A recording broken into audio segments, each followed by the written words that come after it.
and I'll start here. We also want to respond to some of the current events in Cuba as well. We have, just as we have in our district, in our community, we represent, and I'm privileged to represent, one of the most diverse communities in the world. And that includes our wonderful and our beautiful Cuban community right here in New York 14.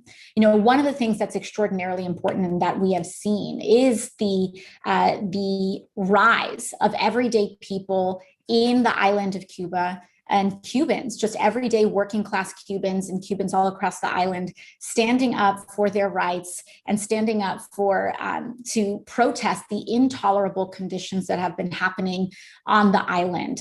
This includes everything from the desperate lack of medical supplies and other key, whether it's medical supplies, food, or other key materials or utilities throughout the island, particularly exacerbated during the pandemic.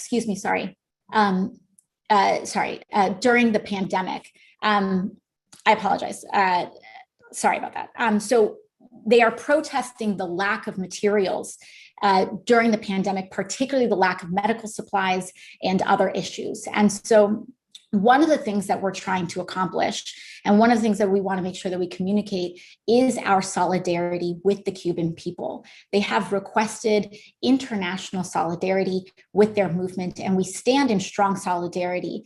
And one of the things that's important for us to discuss is some of the contributing factors into this situation. One thing that we must unequivocally condemn are anti-democratic actions on behalf of the Diaz-Canel administration. And we want to make extremely clear that suppression of the freedom of press and the suppression of protest and the suppression of freedom of speech is unacceptable and runs contrary to our democratic values. And we call on the Diaz-Canel administration to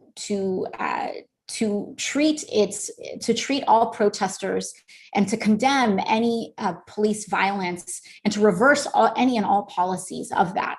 Now, the other piece of this is the U.S. administration. And what's extraordinarily important for us to communicate as well is the actions and U.S. contributions to the suffering of Cubans on the island as well. And that is directly related to the embargo, the U.S. embargo, economic embargo that is frankly has been in place for over 60 years. Last month, once again, the UN voted overwhelmingly to call on the United States to lift its embargo on Cuba. And the United States was one of the only countries that voted no. The embargo, the US embargo, is absurdly cruel. And like other US policies, particularly other US policies targeting Latin Americans and Latinos, the cruelty is the point.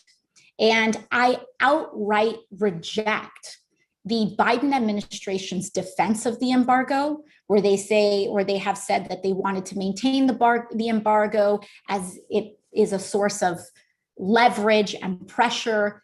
There is no way where it is acceptable for us to use cruelty as a point of leverage against everyday people, period.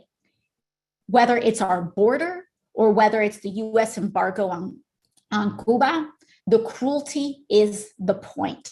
And I want to make something very clear as well. The embargo has been escalating very recently. We had a point during the Obama administration where tensions between the US and Cuba were starting to thaw, and we were actually making progress in the relationship between the United States and Cuba in dismantling some of the pieces of the embargo, at least those actions that were accessible via the executive branch. Now, what happened during the Trump administration is that when the Trump administration came in, Trump not only reversed those steps of progress that Obama made, but he he essentially took us a few steps backwards in reversing those steps. But then he also declared Cuba a terrorist state. And in doing so, it added an additional 200 or so measures to the embargo, which included making it more difficult for medical supplies to reach the island, as well as many other critical supplies. Now, when the Biden administration came in, I wish Biden administration was restoring the progress made under the Obama administration. But frankly, it just seems that they are committing to Donald Trump's trajectory towards Cuba. And I find it unacceptable. We have not seen the reversal in the additional restrictive measures placed by Donald Trump. The Biden administration has not reversed those measures. And very critically, during the Obama administration, as one of the steps of progress that the Obama administration made was that the United States started to abstain from the UN vote, condemning the embargo. That was an extremely important step because the president and the presidency cannot reverse the embargo completely by themselves. That does take an act of Congress, and we support lifting the embargo against Cuba. Now, what the Biden administration decided to do, and this is where there is a direct escalation in aggressiveness towards Cuba by a Democratic administration, where the Biden administration stopped the Obama-era practice of abstaining from that vote. And they have now become the first Democratic administration since the Obama administration, which, yes, we went Obama, Trump, then Biden, to then go back and no longer abstain from that vote, but to actively defy the entire global, virtually the vast majority of the global community in saying, no, we refuse to roll back this cruel and inhumane embargo that is promoting the suffering of the Cuban people. And so in this, our message is extraordinarily clear, is that we condemn the actions, the actions of suppressing freedom of the press and the anti-democratic actions of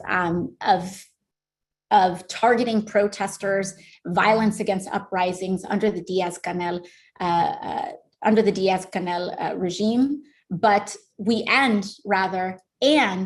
also condemn the Biden administration's decision to continue to contribute to the suffering of working people across Cuba and the prevention and the upholding of elements of the embargo, as well as the additional Trump era restrictions that are making it harder for working people and everyday people across the island to access medical supplies, as well as other basic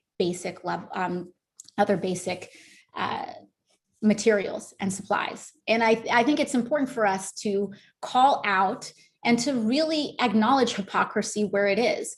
When the Trump administration added these additional restrictions, they were condemned.